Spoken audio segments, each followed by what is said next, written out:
Hello everybody, and welcome back once again to Gaza Goju YT. And after successfully submitting Khanjali to the hybrid war Battle of Rowan by Metro Genetics, it's time to move on to the second hybrid inspired by the GTA Online Doomsday Heist DLC, manifesting in an anti-personnel aerial hybrid that blends with the shadows. So without further ado, let's begin. The first genetic contributor in my hybrid's genome is Alanka saharica. This will be my hybrid's base genome, as its overall body shape and size give us a very solid foundation to work around. The second genetic contributor in my hybrid's genome is Campingoteris antipolycatus, also known as the monkey dactyl, which will provide extra flexibility at the level of the forearms and shoulder for a wider range of motion at the level of the wings, coupled with opposable thumbs for granting my hybrid decent grappling capabilities.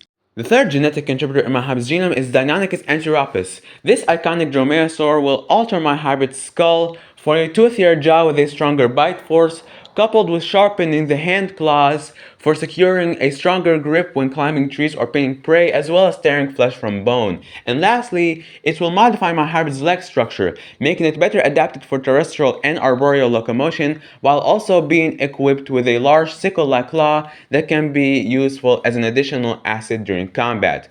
Note that the modifications to the legs will be to a minor degree so as to avoid adding excess weight. The fourth genetic contributor in my hybrid's genome is Dolinosaurus glyphodon. This nightmarish furball had abnormally high concentrations of iron in its teeth. I can use PGE or precise gene editing to further implement this high concentration of iron onto the claws and talons, not to mention acting as a starting point in the immunological realm with a highly potent immune system.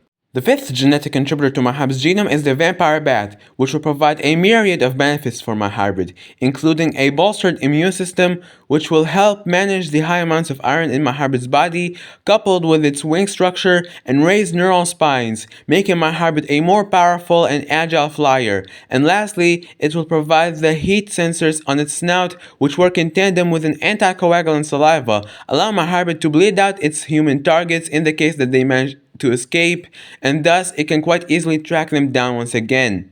The sixth genetic contributor to my hybrid's genome is the African crowned eagle, one of the very few animals confirmed to have predated on early humans. This bird of prey will strengthen the jaws and neck from Deinonychus by widening the posterior region of the skull for providing larger muscle attachment points, as well as enhancing my hybrid's binocular vision, coupled with a large hooked beak at the tip of the snout for more easily tearing through flesh, coupled with greater intelligence, making my hybrid a more strategic hunter, better capable of handling human targets, in addition to its chest heel, proportionally reduced in my hybrid's case, making it an even stronger flyer. And lastly, it will further modify my hybrid's hind limbs with alterations to the foot structure, granting my hybrid sharp talons with an insane grip strength that allows my hybrid to quite easily pin down humans and crush bones.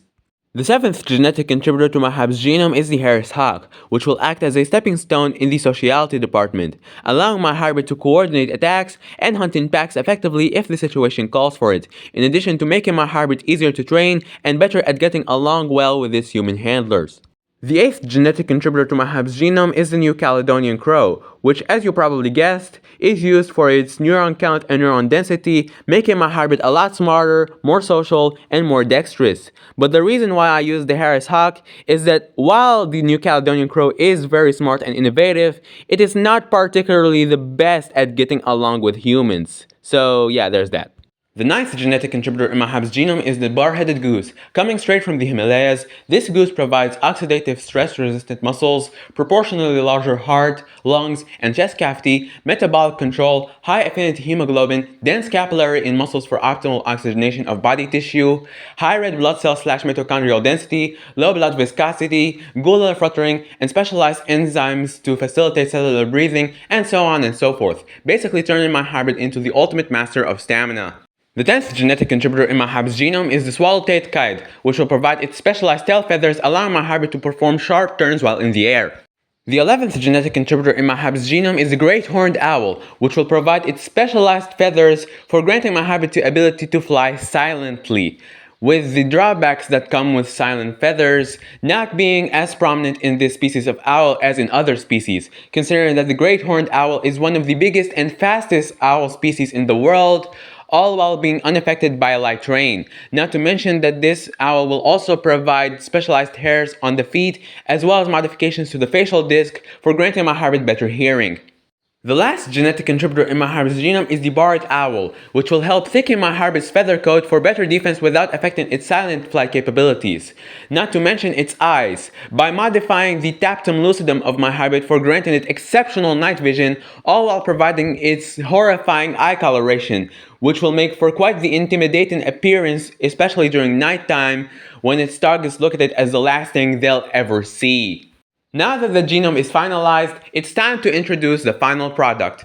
Phantasma sanguinis daemonisi, name meaning the demonic blood phantom, codenamed Akula. Height 1.8 meters or 6 feet, length 3.5 meters or 11 feet, wingspan 5.5 meters or 18 feet, and weight 45 kilograms. In case you couldn't already tell, this hybrid specializes in low-profile stealth operations, with his stealth capabilities being his dominant characteristic, allowing him to locate his targets using advanced sensory equipment all while remaining completely undetected. Then, flying through any obstacles thrown at him with speed and grace, this hybrid can strike from the shadows with a wide range of armaments to make light work of any targeted personnel. Capable of operating as a singular unit or in a group, all while being highly intelligent and trainable, Akula establishes himself as a top-tier weapon of war. And with that, we conclude this video. Thank you everybody so much for watching. I hope you really enjoyed this video, and be sure to tune in next time for more hybrid content. So until then, goodbye.